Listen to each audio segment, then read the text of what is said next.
aging, but not African youth. So there's a lot of potential, and so you will be welcome. Everything will be discussed, finance, of course. We will discuss the SMRs, which is very important for the future, and which is really a good solution also for most African countries.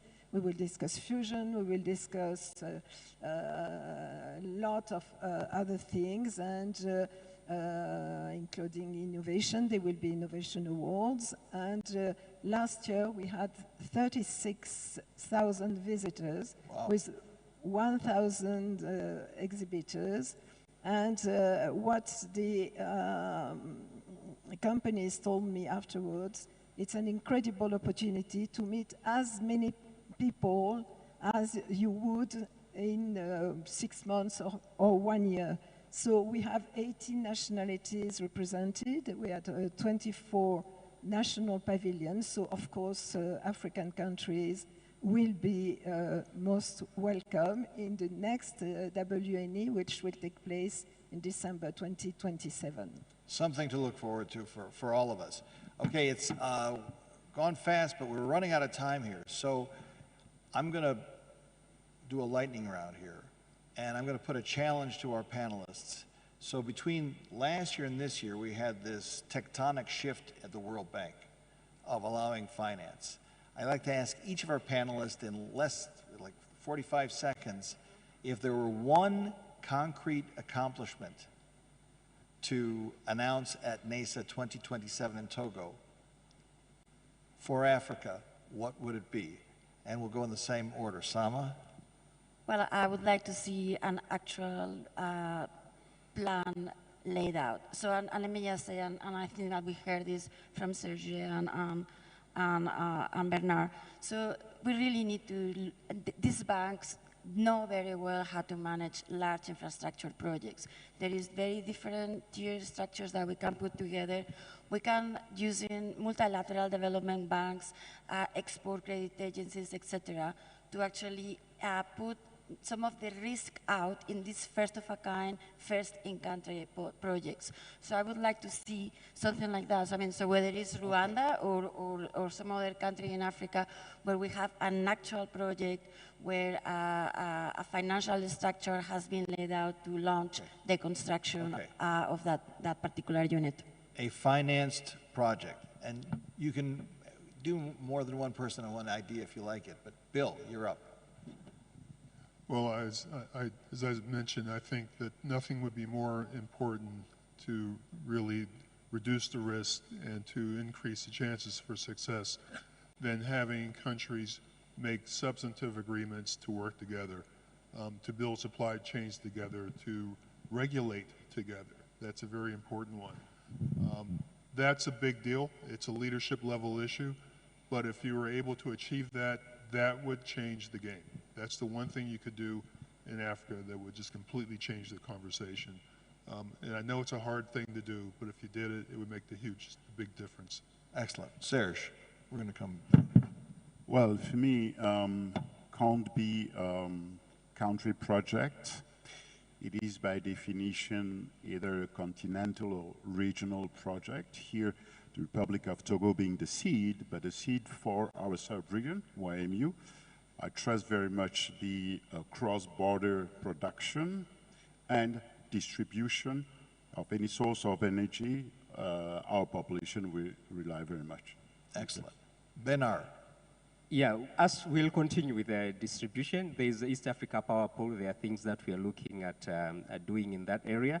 But in particularly to nuclear energy, I'm looking forward to at least finance capacity building something, whether it's a project, especially what we're calling MMR, micro modular reactors, and we are interested. We'll see what the countries are doing, and if we're able to chip in something as part of project preparation, because it's also our learning journey, so that we see what's possible and what's not possible. Okay. Sylvie, one deliverable in 1 year. Yes. Well, time flies very quickly, in fact, from one desert to another. from one year to another year, because you mentioned the change of the World Bank, but it is the case also of the European Union. For the first time, the President of the Commission, during last summit in Paris, where President Kagame was the guest of honor, she recognized the strategical mistake of renouncing to nuclear. So the world is changing, so time is for action now. And I think what would be good at the next NEISA summit would be to have a concrete either roadmap or plan of action at the level of Africa. Outstanding. Okay, so we've got, somebody's taking notes, and Lassina, at NEISA 2027, we want to do a checklist on how we did on these 5 objectives. I think this has been an extraordinary panel. We've really begun the conversation of taking ambition and spirited, passionate commitment and turning it into concrete deliverables. That's what we need. Please join me in thanking this outstanding panel.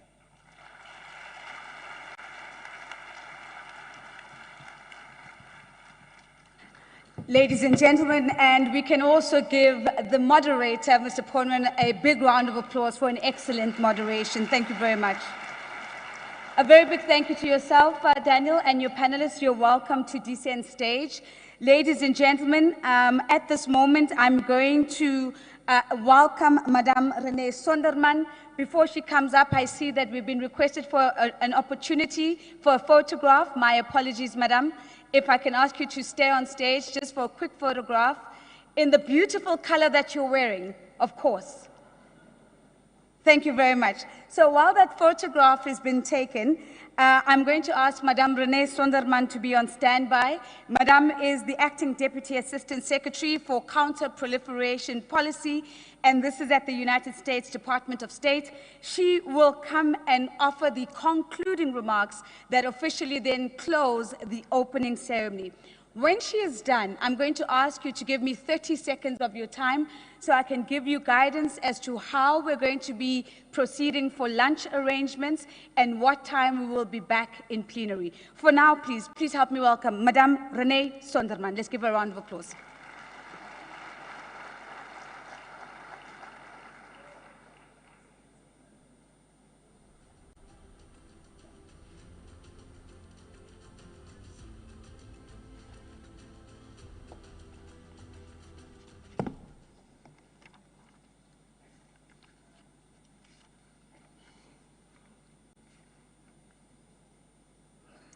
Good afternoon, Excellencies, Ministers, and distinguished colleagues. On behalf of the United States, I would like to thank President Kagame and the government of Rwanda for its leadership in hosting this important summit and for bringing us together to discuss how we can move from enthusiasm and ambition to concrete steps to advance the deployment of safe, secure, and reliable nuclear energy in Africa.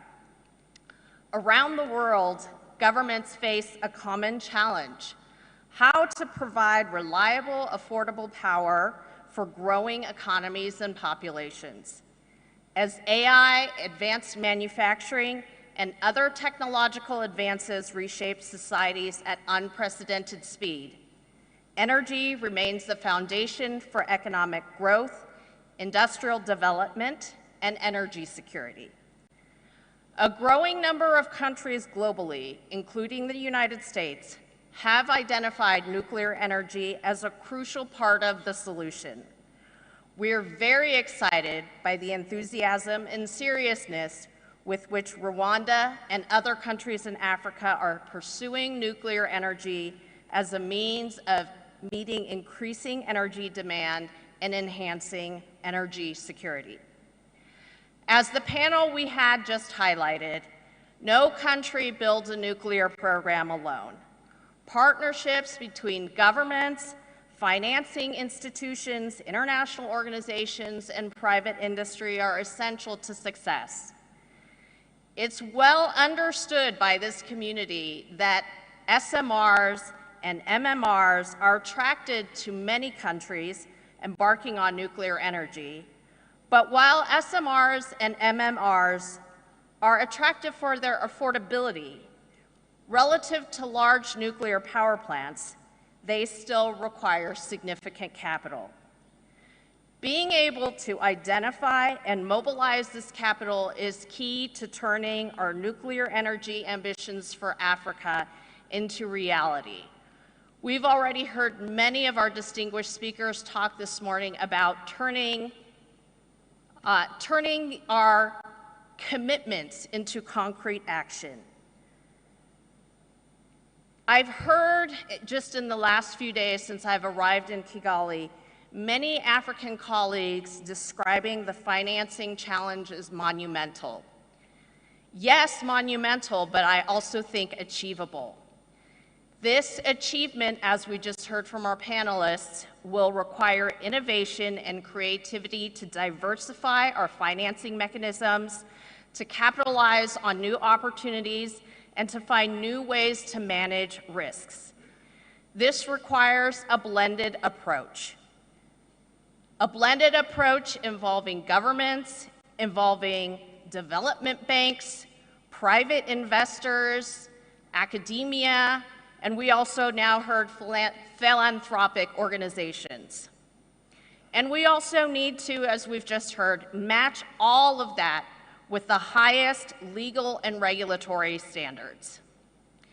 To that end, the United States is actively engaging through our Export-Import Bank, as well as the U.S. Trade and Development Agency, the Millennium Challenge Corporation, and the Development Financing Corporation to maximize U.S. government tools. And of course, we also join our colleagues in welcoming the World Bank lifting their nuclear power bans in June of last year and their agreement with the IAEA to support such efforts.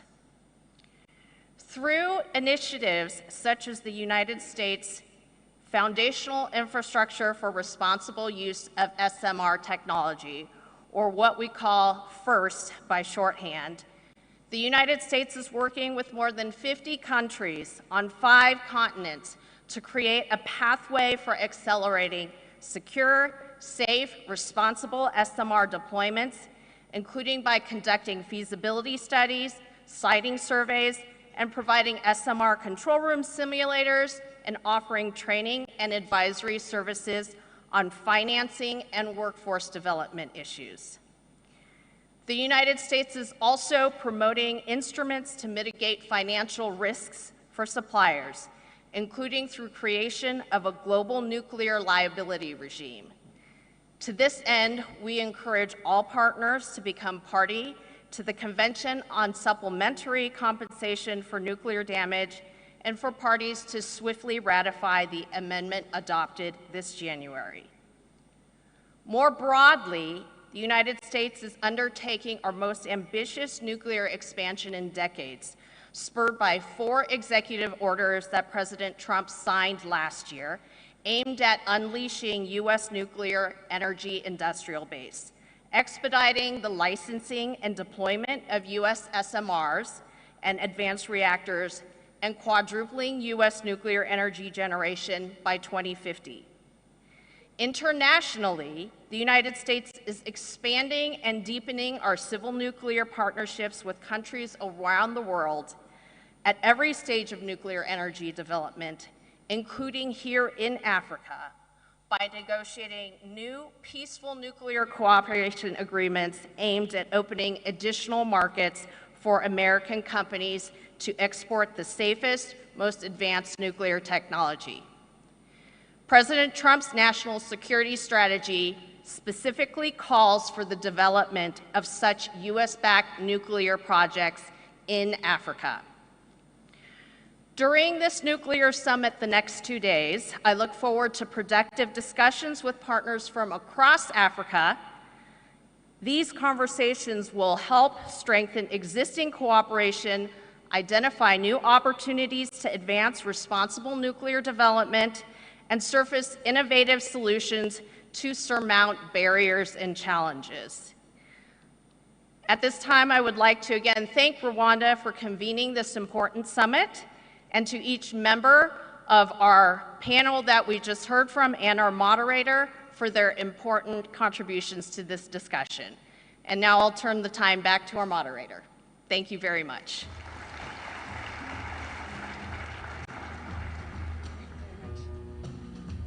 Madame Renee Sonderman, thank you very much for a powerful concluding remark as we bring to an official close the opening ceremony. Ladies and gentlemen, my job now is to give you some guidance as to how we're going to move into lunch and post-lunch.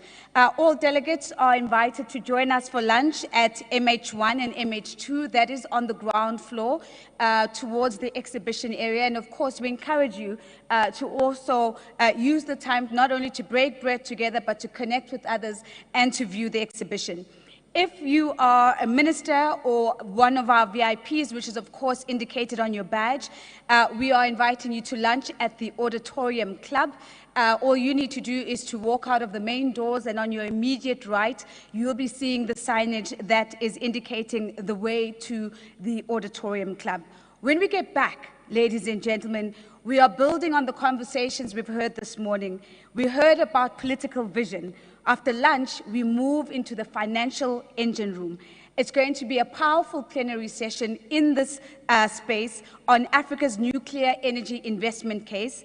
We're going to be seeing a convening of extraordinary leaders in that conversation, from decision makers from the World Bank, the African Development Bank, Trade and Development Bank, the East African Development Bank, as well as international industry leadership and sovereign strategic partners. The big question we're trying to answer there is, how do we then do the job of structuring projects that will attract global capital, that can be sustained by governments and can be delivered by industry partners?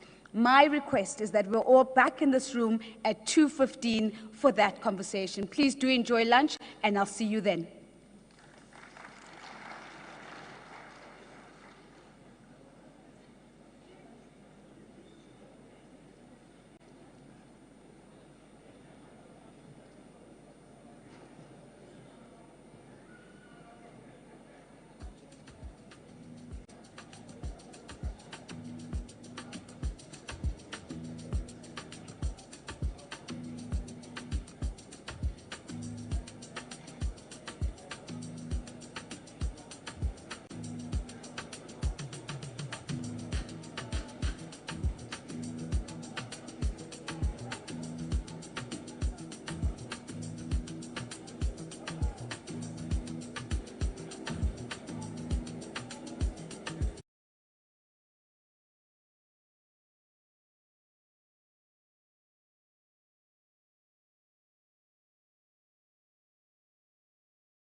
Kigali is changing the way its people move. Since April 2026, bus-only lanes have taken over major roads, giving priority to buses and emergency vehicles, and the results are already clear.